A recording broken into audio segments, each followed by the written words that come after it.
What's up, guys? I am Meezy69 and we are back with yet another video, and this time we've got two tiers. We've got the Chinese, and it's the road to the 113, road to WZ113, and we're going to start off with the type T34, and pretty much a T34 but a Chinese version. Stat wise, you can see the DPM is a tiny bit more than T34. Penetration is the same, the alpha the same, the rate of fire is just a tad more, and as you can see here, the reload 2.7, and the T34, the reload is 2.71, so pretty much the same. Aim time is the same, dispersion is the same, gun depression, however, is not the same. It's 5 degrees, whereas the T34 is a whopping 8 degrees. So massive difference there, and you do feel it. You really do feel it. What else we got? So dispersion is the same, gun depression as we spoke about. Aiming arc left and right is exactly the same.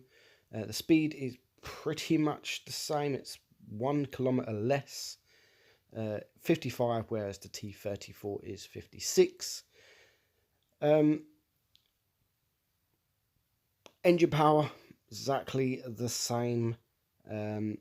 Credit coefficient, I'm not quite sure, as it hasn't really got, well, it hasn't got a number on it. HP is 10 less, view range is the same, weight is tiny bit more, and the armor is exactly the same. So first battle, so we've got this T30 type T34, and we've got the type 50 T58, which is the tier 6. So we are going to do the road to WZ113, but we are going to skip the tier 1 to 4, and the tier 5 and 6 we've got in this video, and then we'll also do the tier 7 in its own video. So from after the tier 6, we'll have their own video. So type T34, it's a really nice tank, just like the T34. The quick firing is tanks that I absolutely love. I love quick firing tanks, just so you can do stuff like this. So shoot, poke out, shoot, poke back in, shoot. So you're constantly looking for targets, and you are poking in and out, and you're trying to get the team to shoot, the reds to shoot, and when they shoot, you've then got time to shoot them quite a few times. So we've got the leopard now, who's not focusing on us at all, but they are capping a base, so I know someone else is here. We get the back of the leopard, shoot him, and we get him gone for our first kill. And you can see here the type T34 on the enemy team misses us, and we know he's pretty much got the same reload as we got, so we do need to be careful. We put him down to one shot, and our 82 takes him out. So already only 4 tanks left alive, and this is what I love. It's just constant shooting, and we take out the Matilda 4, which just leaves 3 tanks, and the DW2 on the enemy team has pretty much given up. He even says it.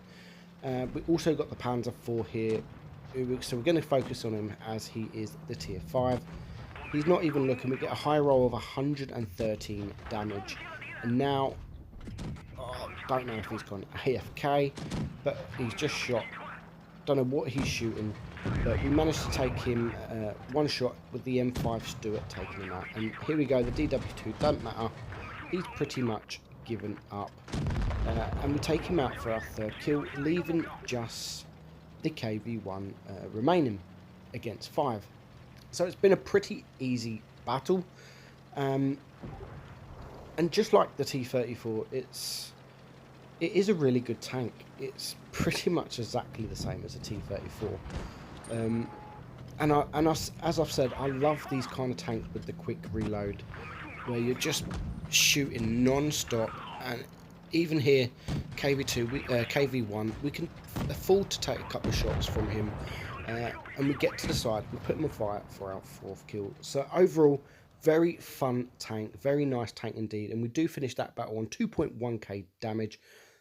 We made 33,000 credits, which isn't too bad for tier 5, and look at that, 1,000 XP and way above, more than double anything else, and it took us 28 battles to ace it. So moving on is the tier 6, which is the type 58, pretty much the same as a T34 85. As the Chinese are, they're pretty much, most of them are all copy tanks or Russians, and this is pretty much the same. So DPM wise, it is a little bit higher than the T34 85 at 1803, but the penetration is massively less at 128, whereas the T34 85 is 144. So quite a bit difference between them both there. It's got the same alpha. The rate of fire is a little bit more on the Type 58 at 9.02, and the T34 85 is 8.61. The reload is 6.65 seconds, so 6.6 seconds, whereas the T34 85 is 7 seconds. Same 85 caliber gun. Shell velocity is a lot less than T34 85, so 792 for the shell velocity, compared to the 950 on the T34 85. So quite big difference in numbers with the penetration and the shell velocity. The aim time is exactly the same. Dispersion is a little bit less, or a little bit worse, sorry, at 0.344 compared to 0.335.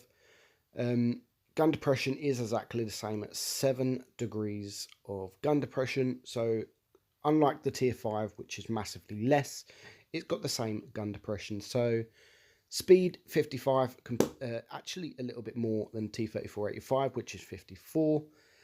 But other than that, engine power is a little bit less. Terrain, a little bit higher terrain resistance. The armor is, the view range is exactly the same. HP, again, well, HP is 50 more than the T34 85, and the armor is exactly the same. So the hull, the turret, the sides, the back, they are all exactly the same. So we have got one battle for you in this, and what a battle it is. And I do actually mess up big time, but I got a bit greedy, very, very greedy, and it is a Supremacy battle, and it is a tier 7 battle. So we're going to push right. The enemy have only got 1 medium and 1 light tank. We've got 4 mediums, so we do start pushing A, and we spot a Cromwell B, and that's the only tank we have spotted. So we're going to cap. We're going to see if the Cromwell makes a mistake and pokes out, but at the minute that is not what he's doing. There we go, he pokes out and he does get a shot into us, but we have already capped the base, and now we're going to chase him. So we've got a Comet here. He's running away as fast as he can, but we do get a side shot into him, and we've also got the Dracula. And now we open up a few of the other tanks. So we've got the SU-100 M1 there, we've got the Black Prince up there, we've got the Cromwell B, and we've got a couple of tanks to our left. So we're going to get a few shots into that SU there. They have now got 2 bases, but there's only a couple of tanks here. So I'm going to push forward, and I'm going to try and take base B, the same as the Dracula. So the Dracula's here, we are capping, but we can get a few shots into this SU-100 M1 here. Now the AC Sentinel pushes right out, which means he's taking the attention of them two, which means we can take out the SU, leaving just the Black Prince on his own. So I back up just to get a few points on the cap, and now we can focus on the Black Prince. He's not going to focus us because there is a Sentinel behind me, and now the Dracula has done the right thing, and he's, instead of sitting in front of the Black Prince with me, he's got behind him. So the Black Prince have taken out the Sentinel. Here comes the Curio Moni Mini. We leave him on a 1 shot, and we do manage to take him out for our 2nd kill. So it is now 4 against 4. So still a lot of work to do. We've got 2 bases. The enemy is capping C. They've got D. And I just really want to sort of sit with my team especially this Dracula. So now we can see that the enemy are capping A. So me and the Dracula have gone to A. Hopefully we can take the tank that was there, and it is the MT-25. Unfortunately, we get a nasty shot there, which doesn't really help. But the MT-25 is now not looking at us. He's looking at Dracula, which means we can get a few shots into him. The HE is useless, no point shooting HE. And the Dracula takes him out, but the J Panther takes out the Dracula. So it is now 3 against 3. The J Panther is now going to start chasing me around a building. We shoot him, but we do not hit him. And it's now 2 against 3. The AMX now takes out the Curo, which now it's me versus 3 tanks. And we do manage to bait a shot from this J Panther. And we're just going to circle. We get another shot into him, putting him down to a 1 shot. All this J Panther had to do was just sit still. Now he's been chasing me round and round and round, but all he had to do was sit. But now it's going to get a bit more difficult because the AMX is coming to help him. So we get 1 more shot into him, and now we're just going to try and focus in taking this J Panther out, which we do manage to take out without him shooting us. But the AMX does manage to shoot us. So we want to get a shot into him, but he's hiding. We can't get a shot into him. But we do manage just to get 1 shot into us, but we got lucky and he leaves us on 28 HP. So now we are just going to wait for him to make the error. And that's exactly what he does. We managed to kill him, get him gone for our 4th kill, and now we are winning on the Supremacy points. And all what's left is a KV-1S. So at this moment in time, I'm not looking at fighting this KV-1S. He's pretty much full health. We are winning on Supremacy points. So now all I want to do is hide. We're nearly 900 Supremacy points. And you can see my team, don't fight him. Go and hide. Yes, that is exactly what I'm going to do. He's a slow tank. I'm a fast tank. And I'm on 28 HP. So I do not want to engage him. So I'm just going to hide and I'm going to cap this out. So we're now on 950 Supremacy points. They have got two bases, and the reason I'm staying around this area is in case he starts capping A, which is exactly what he does. But by this time, we've got the 900 there. We do manage to reset the cap, and now we've got 1000 Supremacy points. And I totally forgot I was a 1 versus 3, and I got greedy there. Very, very greedy. And if I'd have just stayed there, forget the damage, I could have got myself a Kolobanov. But we still finish on 3.3k damage. 4 kills, 21,000 credits. And it was a very, very nice battle. And look at that for a team. 900 was the next damage. And that's it, guys. That is the tier 5 and the tier 6 of the Chinese 9. Next up is the IS-2 coming soon. I've already got the footage, so it won't be too long. But for now, I'm Meadsy, and I'll see you soon.